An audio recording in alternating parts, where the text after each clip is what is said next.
You know that thing where you get an amazing pair of shoes at a really great price and want to tell everyone about it? Yeah, so do we. Here at Designer Shoe Warehouse, we'll give you something to brag about, like the latest styles from brands you love, or the trends everyone's obsessing over, or shoes that make you feel like, well, you. So go ahead, show off a little. Find shoes that get you at prices that get your budget. Head to your DSW store or dsw.com today. DSW, let us surprise you.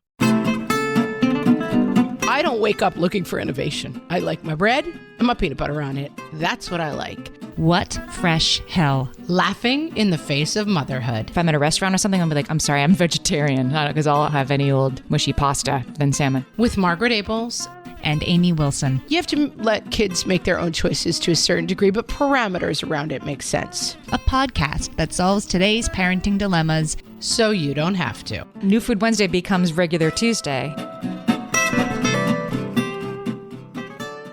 Hello, everyone, and welcome to What Fresh Hell? Laughing in the Face of Motherhood. This is Margaret. And this is Amy. And this week, we're going to talk about picky eaters.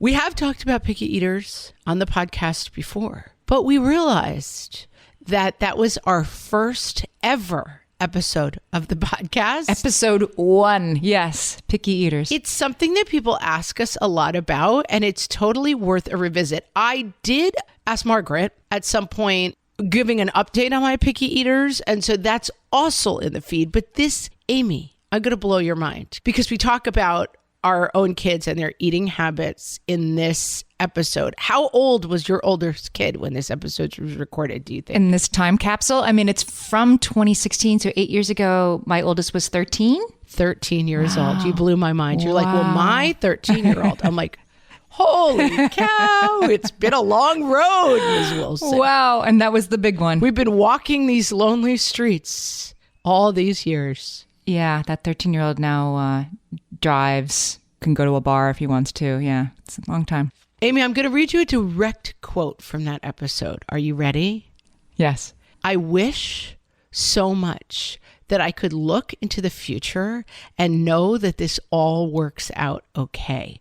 Like if I could look 10 years down the road into the future and know it's okay, I wouldn't have to worry so much about it. Who said that, you or me? Me. And I was like beating myself up in this episode. I'm like, and I will say, I certainly have some of my own issues around food, which I've discussed on the podcast. I consider myself in some ways to be a picky eater, which I find to be one of my worst qualities. And it's something that I've definitely, in my family, I guess I'm a more difficult eater. I have a lot of issues around this episode, and I was listening to baby Margaret, and I just wanted to be like, sweetheart, relax. So if you are baby Margaret right now, I am literally, wow, is that the wrong use of the word literally?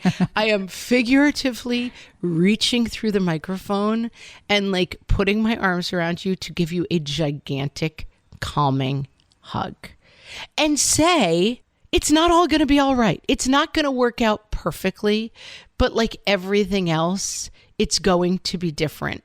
I have told a story on the podcast before about a friend of mine from college who gave me life-changing advice, which is that she had snuck somewhere away that she was not supposed to be in high school, I believe with a boy, gone to some house, maybe her grandma's house, probably to, I'm sure sit and say prayers while they held hands on the couch.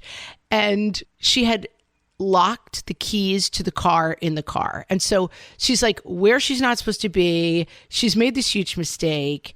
She sits down on the sidewalk and she's she said that thing that she kept saying is this is going to end at some point. This is going to be different at some point. I am not always going to be sitting here dreading this moment. And I kept coming back to me, listening to this episode and thinking, wow, it really did turn out just like that. I will say that food and what my kids eat at the time we recorded that episode, I would say was occupying roughly 79% of my bandwidth. Yeah. And I would estimate that today it occupies about 4% of my bandwidth. And that's the best thing I can say to people. That's good. That's then more than a 90% react. Can you set the table for what was happening in 2016 in this episode? You had a picky eater. How picky? Why was it taking up 79% of your bandwidth? I can and I will. My children, let me knock your socks off for a minute, were 7, 5, and 4. So mealtimes were hellacious. They were what? Fresh hell every night for some different reason. What reheated hell? What, like reheated, or even worse, what hellacious thing have I put maximum effort towards to be greeted by literal like shouts of dismay, tears, and recriminations? That's a good use of the word literal. That was literal shouts of dismay and literal tears. One of my kids, I have realized, has some sensory stuff that defines a lot of aspects of things for this child. I talked a lot about picky eating and like, oh, it was part of a larger constellation of things that are going on. And I didn't really see those things as clearly then as I do now. And food was a problem for real reasons. And that's fine. It's totally fine. And I think also my kids do not eat a rainbow. But the other day, this is my big win, which like to some people I'm sure will seem insane. We got takeout Chipotle and I was like sitting around watching 3 of my kids just eat like Chipotle. If you had told me that picture would exist 9 years ago, I would have been like, that's insane. Like one of my kids only eats very plain pasta. One of my kids would never even be able to smell Chipotle, no less be in the same room with it. Yes. Things have evolved so much. And do my kids now, are they like, Mother, might you pass the Brussels sprouts? For indeed, they are my favorite. No. Kids who were very good eaters then have different issues now. Different things go on with food throughout your life. And I'm going to spoil the ending. I think the best thing that we did around food was make it the least interesting thing happening at the table. Family, conversation, and joy was the purpose of mealtime. We can dig in a lot on what that looks like and what that means. But looking back, if I could have reached back through the microphone and told baby Margaret one thing, I would have said, you're doing the most important thing, which is filling your household with a generalized feeling of like caretaking and happiness. And the food stuff will work. And positivity around mealtime instead of fear and apprehension and fighting. Yeah. And writ large, I think your kids will remember these eras as like, we did a lot of singing and dancing and driving and going to the zoo and seeing cool stuff and having a lot of fun and laughs. And they're not going to remember mealtime that much. And I think I probably could have done things better in terms of always offering maybe wider ranges and stuff. But I think what actually happens is that your kids turn out to be the kind of eater that you are. Mm-hmm. And like, spoiler alert, this is the podcast. I talk about having reread my journals at one point from like 4-year span, and I was in a relationship, and every other page was just me saying the exact same thing about the relationship again and again for 4 years straight. And like how I didn't realize that I was writing the same thing every 2 days. But like the podcast version of that is your kids are going to turn out like you.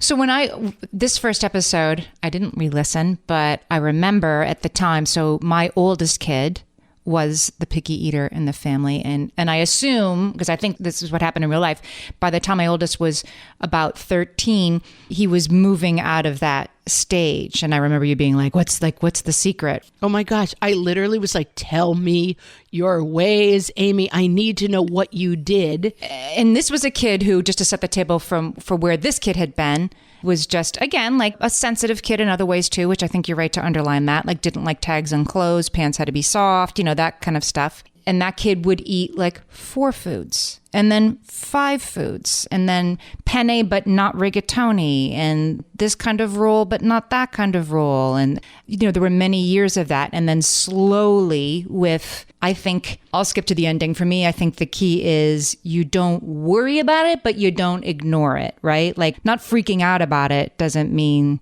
never put any thought into it. It's like you help them, you encourage them, you put different foods in front of them. There are things you can do to keep it from getting worse, certainly, but worrying about it is not really one of them. And this kid's case, as they reached puberty, started going into, growing quickly, and then went to a camp without us for a couple of weeks where dinner was dinner. And that was, I wouldn't recommend it for everybody, but for this kid, that did the trick nicely. Like, oh, I do like enchiladas. And again, like enchiladas, that was not in my wildest dreams that I think this kid would ever eat enchiladas. Well, they did when that's all there was at this camp. And there were peers and there were cool 20-year-olds saying the enchiladas were delicious, like all sorts of things I couldn't provide at home. And what I think, looking back and re-listening to the episode, really jumped out at me is that one always makes choices in one's home about what their preferences are, and then the variables are different children that come into those choices. And what I'm saying is this. I certainly have kids who have a lot of anxiety around food. I remember being that kid. I remember having those anxieties. I then make a choice that I choose peace over anxiety at mealtime, which may mean you don't have to try the food that grandma just made. And if you don't like it, I'm going to allow you to try the plain option of that item, even if it means that at my table, someone says, I can't believe your kids don't eat what they're served. That's the problem. Your shame, right? I can make my own choices about how we conduct ourselves around food, even if other people don't agree with those choices. And I think that when I listen to baby Margaret, I just hear so much of like, I want to do the right thing and I want everyone else to do the right thing. And everybody else to tell me that I'm doing the right thing. My kids changed a lot in 8-9 years, but also Margaret changed a lot in 8-9 years of like, oh, we've actually made a choice to alleviate anxiety on this score that you may or may not agree with. And listen, may or may not be the right choice, but that's what we're doing. And what I'm seeing in the big picture is kids who have enough nutrition, probably could use to eat a little bit more vegetables. I could have used to eat more vegetables as a kid. I really like vegetables. Now I eat a lot of them. I order them at every meal. Like, it's fine. I have chosen where on the spectrum of anxiety to new foods I want to live. And I just personally feel much more comfortable with it as a choice also. I have a thought about anxiety around food and this whole issue, which clearly underlies it. Can we take a break and then I'll tell you what I think it is? Let's do it. Hellions, it's time for some spring cleaning, and I don't just mean the coat closets. Doing your financial spring cleaning can actually be super easy when you let Monarch do your financial spring cleaning for you. One dashboard that gets your entire financial life organized. No more clutter, no more mess, no more logins scattered everywhere, just accounts, investments, property, and more, all in one place. Get your first year of Monarch for half off, just $50 with promo code FRESH. Monarch allows you to look not only at what you've already spent, but also to plan for the future. With Monarch, you can set savings goals, plan for big purchases, and notice spending trends before they become a problem. I can generate cash flow reports that show me what we spent this quarter, this month, what we're probably going to spend next month, and feel prepared, organized, and knowing how to plan for the future. No more surprises and a lot more clarity. Try Monarch. Use code FRESH at monarch.com to get your first year half off at just $50. That's 50% off your first year at monarch.com with code FRESH. All my kids learned to swim when they were little. It was super important to me that they be confident and safe in the water.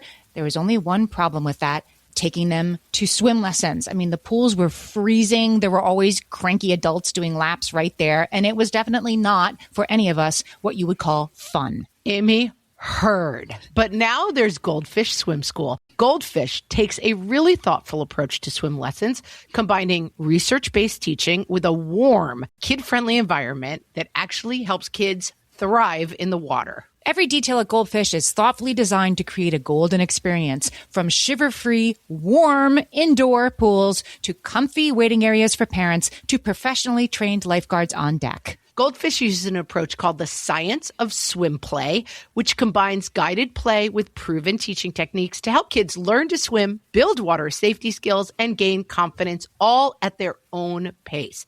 Lessons are designed to meet kids exactly where they're at. If you've been thinking about swim lessons or just wondering where to start, this is a great opportunity. Right now, Goldfish Swim School is offering a waived membership plus your child's first lesson free at participating locations. Just visit goldfishswimschool.com/free to find a location near you and enroll using promo code FREE. That's goldfishswimschool.com/free, promo code FREE. So I think I have a slightly different take, but it's probably coming to the same place, which is that anxiety around food is not worth it. And certainly at your table is not worth it. And fighting is not worth it. And right. And all of that. On the other hand, what we know about anxiety is you can't reduce or address anxiety by accommodating it, right? That if it's like, I only eat blueberries, like, okay, you only eat blueberries. But if you have a 6-year-old only eats blueberries and you only ever serve or present or make available blueberries, then you will have a 7-year-old who only eats blueberries. You have to, and then they'll be like, but I don't like that kind of blueberries, right? This one looks wrinkled or whatever. And the other thing I was going to say about anxiety is I think nobody who has anxiety about anything, food or airplanes or dogs or whatever, actually wants to have that anxiety, right? It's not a good feeling. You don't want to have it. And I'm not saying that you're doing this, therapy in your home at every meal. That's not what you should do. But saying like, we're just not going to deal because it's hard, you're probably not going to move them along a way that they do want to move along. I'm thinking about my picky eater. We would go to a cookout, 4th of July. And I remember the tears in the car on the way there. Oh, you talk about this on the other episode with his bun and tomato and ketchup sandwiches. Right. He needed a plan. Right. What am I going to eat? And I had decided that we weren't going to bring peanut butter and jelly sandwiches everywhere we went anymore because he would eat rolls, bread and rolls, like that category was safe. And I had compassion, like this kid in his booster seat, teary, concerned. What am I going to have for dinner? I'm like, well, I know there's going to be rolls and you like ketchup, so you can have ketchup on rolls. And then we'll see if there's something else you like. For me, I felt like that was I was not accommodating his anxiety. I was compassionate towards his anxiety. I let him know that he was going to be safe. There was something he could do, but it wasn't like, you can sit in the car and I'll take you for ice cream later because you didn't like anything at the cookout. I just feel like there's this balance you constantly have to do with this to not let it take over further. And it's hard to know where to draw that. Yeah, I think that's right. But I think that just having the conversation around like, what am I solving for here? Am I solving for keeping people happy? Like there's clearly too far an end of that spectrum. Right? Like you don't want to just be like, it's the most important thing is that my kid never face an obstacle and therefore it's buttered noodles forever. That's not healthy. On the other hand, I want to go to this wedding and I know that one of my kids is going to cry the entire time there about the food. And I actually kind of want to enjoy my, let's say, sister's wedding. Mm-hmm. And so I am going to take food off the table tonight and we're going to work at it some other day. It's maybe a not today problem. Similarly, and I still do this with my kids. We just had this recently. I had a family dinner, lots of generations at the table. I said to my kids beforehand, and my kids are teenagers, like, find something you want to eat on the table. I don't really care what it is. Try not to comment on the food. I'll keep some a little plainer on the side in case you don't like the sauce on it. Eat that. It's totally fine with me because for me, what I'm solving for, like what's most important at that table is like my kids getting the gift of sitting down with like 3 generations at a table, not like, are you trying the food? I don't care if you're trying the food.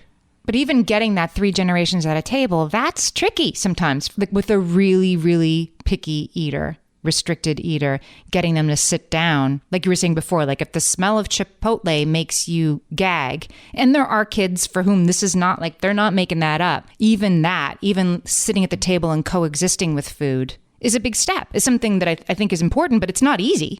Oh, I had this child. Yes, absolutely. A kid who, and there's lots of kids, like it's obvious, like every, comedy thing you see is like, oh, we can't let the food touch and yikes, and that kind of thing that kids have.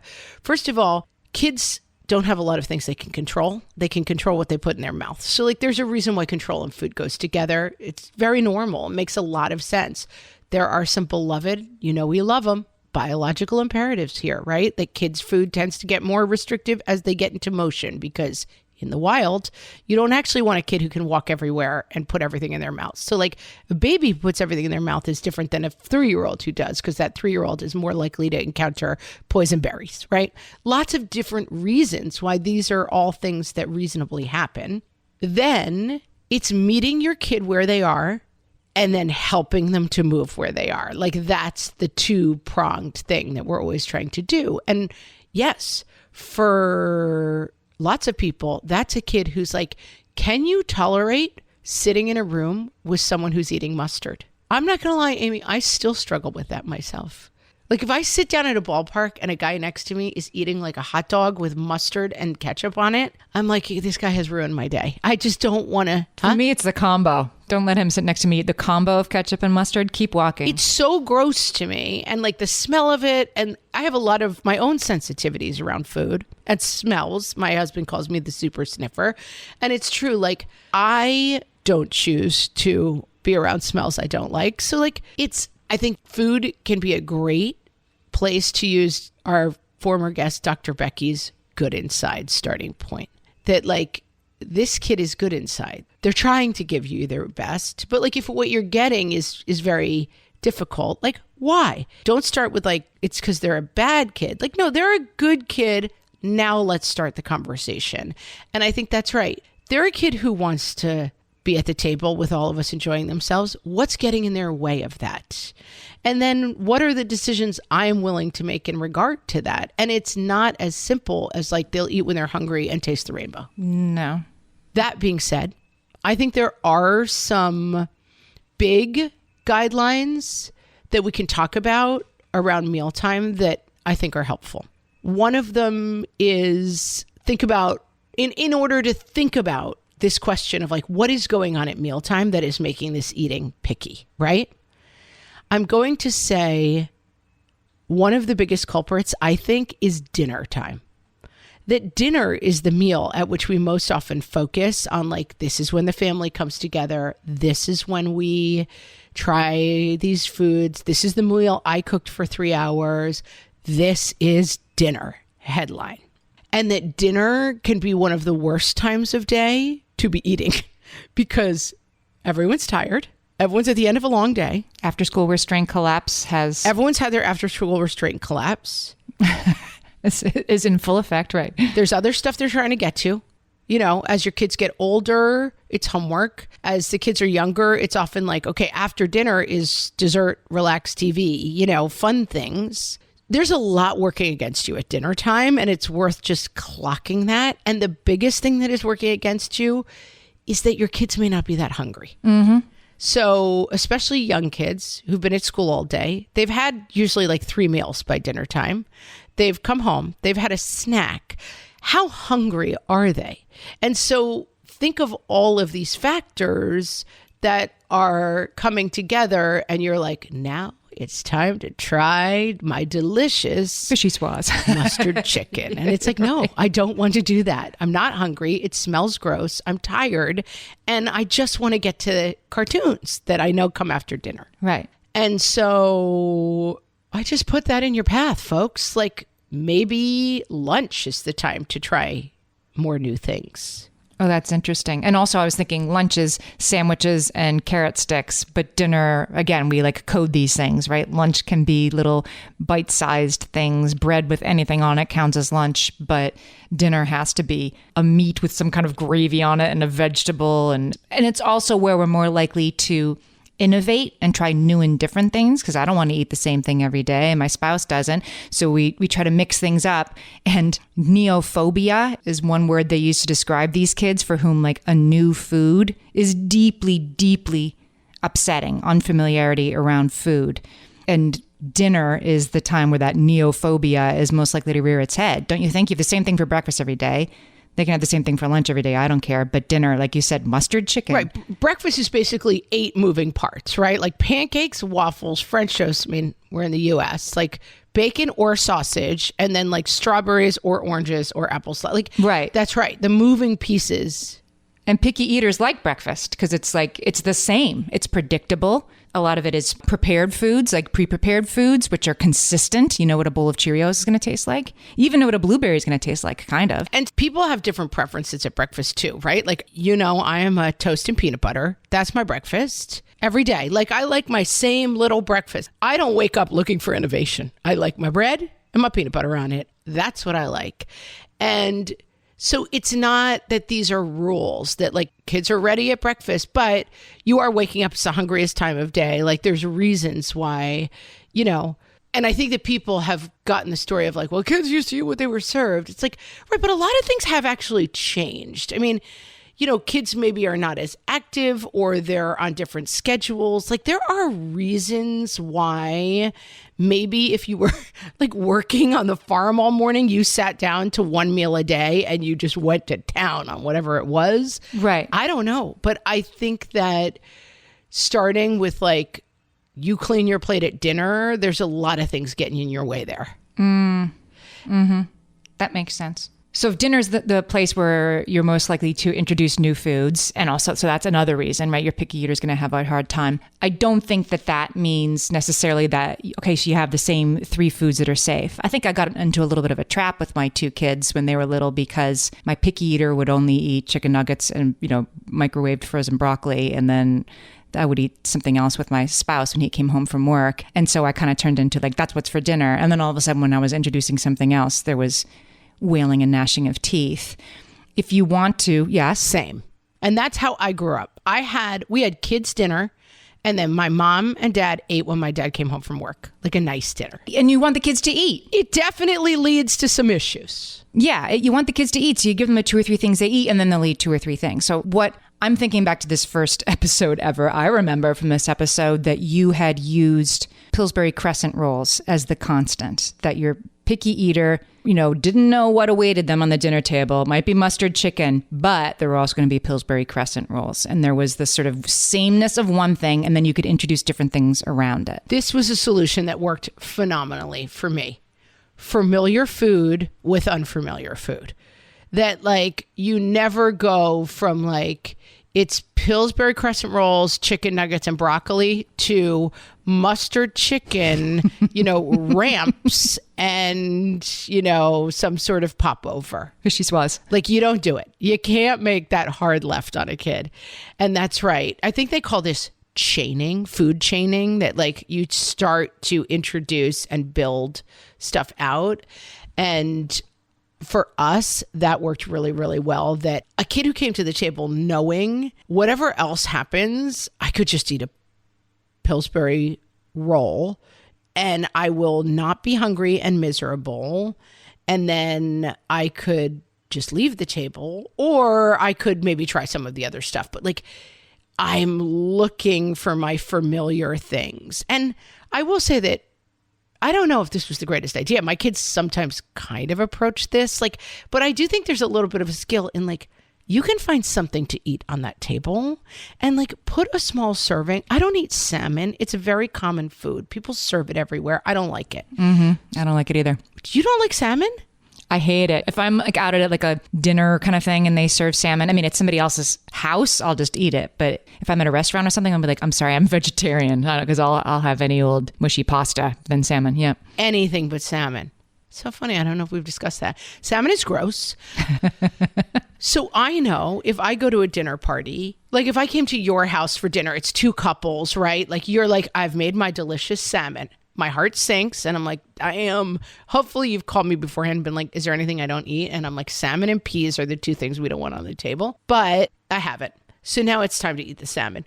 I take a small serving of salmon and then I load up on the sides. Like that's still how I eat with stuff I don't like. So I think, and this leads me into my next big revelation. And we got some really solid solutions in part 3. We're going to be right back. My favorite skincare products actually feel more like self-care, like they're so nice to put on and they smell so good that I'm actually happy when I get to that part of my day. And I swear that is how I feel about Osea's anti-aging body balm. Amy, you are usually the lotions and potions queen on this podcast, but I have to say, hard agree. Osea's anti-aging body balm is a liquid silk body balm that combines the lasting hydration of a lotion with the firming power of a serum, leaving skin smoother and firmer. This body balm is clinically tested and designed to deliver visible results you can see and feel. So we've gotten to use this product for a couple of months now, and I swear I have really noticed firmer and smoother skin, like on the back of my hands. It's like getting a mini spa treatment from head to toe. Get a spring-worthy glow with clean, clinically tested skincare from Osea. And right now, we have a special discount just for our listeners. Get 10% off your first order site-wide with code FRESH at OseaMalibu.com.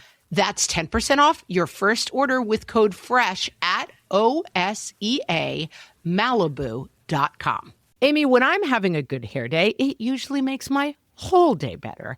And that's why on every day, I'm taking Nutrafol. Nutrafol is the #1 dermatologist-recommended hair growth supplement brand. And it's the #1 hair growth supplement brand personally used by dermatologists. Nutrafol's hair growth supplements are peer-reviewed, NSF certified for sport, and clinically tested. Nutrafol offers multiple formulas for men and women tailored to different life stages and lifestyle factors, so you get support that's actually right for you. Adding Nutrafol to your daily routine is easy.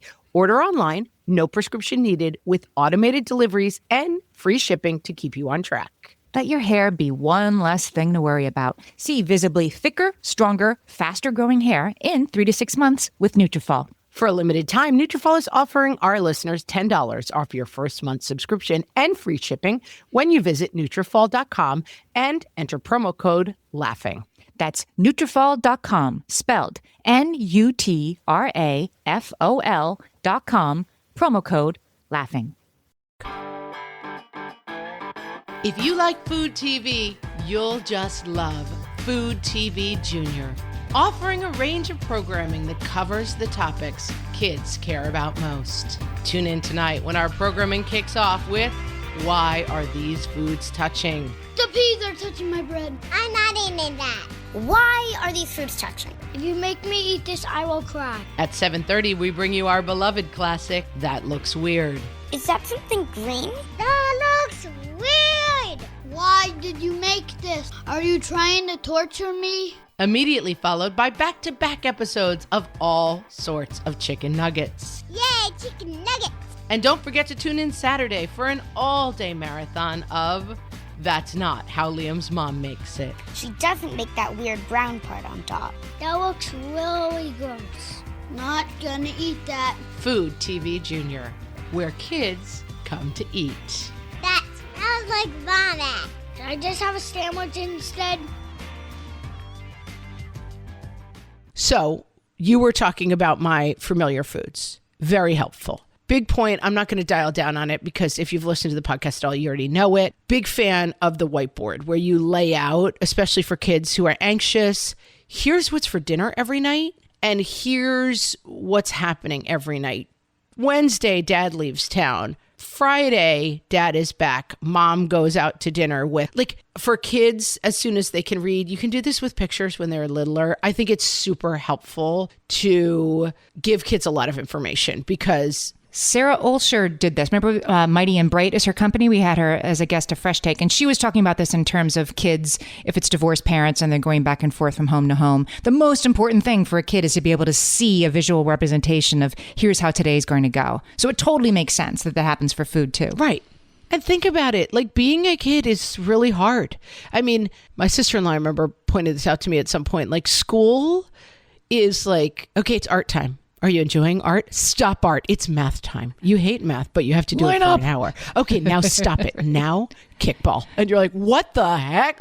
If someone made you live your life like that every day, it would be torture. And I think right, that we forget that oh, come on, we're going, jump in the car. Where are we going? The kid is just constantly at the mercy of your whims and then shows up to dinner and it's I don't know what this weird food is, and I don't know if I want to eat it. Well, that's what's for dinner. And that's not, if my spouse and I are home alone, what do you feel like? What are you in the mood for, So first thing I started doing that really helped is a lot of like, and it sounds like a lot of work, and please know that I'm not talking about like Pinterest board versions of this. A lot of like make your own, add your own. So it's a burger night. There's like cheese, bacon. There's like 4 things that could go on the burger. And then it's taco night. And so it's like, you can just have plain ground beef with rice, or you can have rice and beans, or you can make your own version. And I do think that giving kids some control over the choices they make is helpful. And one thing that unlocked this for me, and it never occurred to me, is letting kids serve themselves at the table too. That like I had gotten very used to like, here's your segmented plate, and I give you this much of this and this much of this and this much of this. Once we started passing food, I feel like the kids just had a lot more control. Like, oh, I can take a little bit of salmon and a lot of roll and 3 pieces of broccoli. Like that's my comfort level with this food. And that I found until my kids were 8 or 9, again, like you said, like just out of habit, just out of shortcut, I was like, okay, I know you don't like this, so I'll give you a little piece. I was making all of those decisions, and it was getting in the way of their like growth in relationship with food. I love that make your own idea, because then these kids, again, for whom new foods are a little distressing, they can see the chickpeas on the table and they might even be like, chickpeas, gross. And you say, oh, I think they're delicious. I especially like them when I cook them in the oven and they're crunchy. You're exposing them to them in a very... They're not on their plate, but they're in the room and they see somebody else enjoying them. And then maybe 2 weeks later, they see you enjoying them again. Like it's a good way to introduce more foods into their awareness in a low pressure way. Yeah. And I do think that the action of like, I'm going to reach over and try that versus like, I put that on your plate and there will be no brownie until you eat it, is just a completely different kind of interaction, and something I think that kids can start doing very, very early. And then, you know, table culture, we talked a lot about in this episode. And the only thing I want to say about table culture is we don't talk about the food at my dinner table. My sister-in-law gave me this rule. We talk about anything but the food. You like it, you don't like it, you eat it, you don't eat it. Think about hunger. Like maybe a kid's not eating because they're not hungry. And then now that my kids are teenagers, we're doing another reset around, oh, wait, we don't do I'm not hungry at dinner, and then I'm going to eat 36 Oreos and make 47 trips to the fridge to eat nonsense. That's not allowed. That's not a good idea at night. Turns out, no, it's not great. Because I still get a lot of like, well, I'm not hungry at dinner, but suddenly at 9, I'm eating a bowl of something, you know? And it's you have to let kids make their own choices to a certain degree, but parameters around it make sense. And what about dessert? Do you offer dessert regularly in your house? I will say my kids are now at an age that they get their own desserts. And I was just having this conversation this week with my husband. We're just a little bit, we need a back to one at our house. We're out of control with a lot of things. It's like I've been sick and traveling, and he's been traveling, and like just like the piles of chaos are everywhere. And the like, let's just get taken because we're lazy is every night. And the let's stop at the corner store for dessert on the way home from the sport, the concert, the lesson has become this weird default also. And so I think it's time for a back to one around like just kind of dessert as food, you know? And I think one of the things I looked up revisiting this episode is don't make dessert a default. And I was like, oh, that's a smart idea. Like dessert happens sometimes.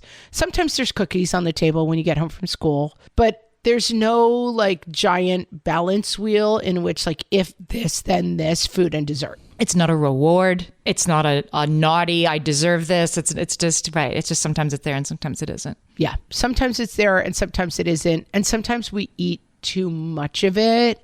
And, you know, one of my kids once, I was thinking about people talking about, I was reading some article about, they went to grandma's and she fed them this and now we're all fighting because we don't allow it. And I'm kind of team, like, there's never one day that makes your nutritional profile. So, like, I don't care what they eat at grandma's house. But at one point, my kid went to grandma's house and ate so much ice cream. And they don't have any kind of lactose intolerance. But they ended up with, like, really bad gastrointestinal Spontaneous. problems. That were painful, I would say. I won't go into details. Maybe some people are eating while they listen to this. But it kind of taught them not to do that. I mean, I think that this can all be a little bit more light touch. The other thing I did we talk about New Food Wednesday already? No, but I mean, we have ever, but you should talk about it now. The other thing that I tended to do, and I did love this and it worked out really well. Someone gave me this tip. I stole it from someone, can't remember who, wish I could credit you. New Food Wednesdays. So that we tried new foods on Wednesdays and then the rest of the week. And then once it was a New Food Wednesday, it could go into any slot on the rest of the week. Right. New Food Wednesday becomes regular Tuesday. New Food Wednesday became regular Tuesday. And one of the things that you talked about that I think is very important is watching the labeling. And like you said, the falling into. Oh, he doesn't like peas. I'm never going to serve him peas. Oh, he wouldn't want that. Oh, he won't taste that. Mm-hmm. Always offer. Just continually offer. And I do find now that my kids are tweens and teens that they constantly surprise me with, you know what I want to try? I mean, my kid who I didn't work that hard on pretty much eats everything. Just went on a trip with his aunt, was eating all sorts of crazy foods that I would have never thought of. And I try not to comment on that either. Like, oh my God, you would have never tried that before. Just kind of try to let the food stuff be a stream that's passing by. Every once in a while, you may have to go into the stream and do a rescue. That rescue being like, you have eaten 76 Oreos and nothing else, so we need to do a reset around this. But generally, just let it pass you by on the stream. Mm-hmm. The other hopeful story I will tell, Amy, is that in this episode, our New Food Wednesday that I had just done was lasagna. And it went terribly. But I was like, it's only one day a week and it's kind of the point of the thing. Everybody tried it.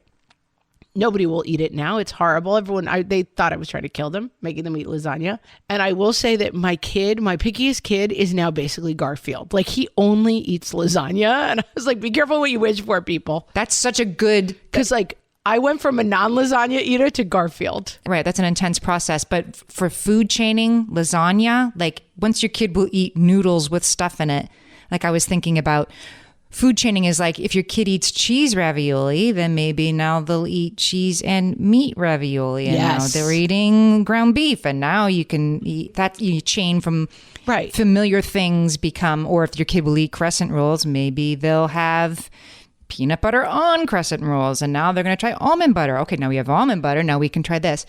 The lasagna is very... Yeah, and also like a tortilla wrapped around chicken is a chicken sandwich, is a bao bun in a Chinese restaurant. Like, right. You can really be like, this is what this is. And it's the same thing we say about so many things. You're scaffolding rather than getting in there and making something happen. Mm-hmm. You're just like, oh, let's try it. Oh, I'll serve a variety of things. Oh, this, oh, that. Not like, if I do not somehow get this pork chop into this 6-year-old's mouth, it means everything is lost. Not true, friends. From the future, we're here to tell you, not true. And I will say, before we close, it's not perfect at my house. Kids who are the most sensory are still struggling the most with this. As you get older, different issues start to come in around food, especially, weight and food issues. There's lots of stuff down the road that's still going to be complicated and difficult. Set that tone of like, what happens at my table is joyful family time, and the food is secondary to it. The food will come along, but keep your pediatrician in the loop about this too. Look it up, Google it. Like that's different than picky eating. And so don't look to us for things that are medical issues. Like, is your kid gaining weight? Are they getting enough nutrition? These are questions you should be talking about every year at your pediatrician's office. Mm-hmm. And then from your comedy podcast friends, you should be getting the idea that like... New Food Wednesday. We think you can relax a little bit and maybe try New Food Wednesday. Well, yeah, the relaxing, right. Your anxiety will not change anything. It might increase the anxiety of your picky eater who probably feels anxious around food, and that's why they're picky. They're not doing it to get to you, even though it feels that way.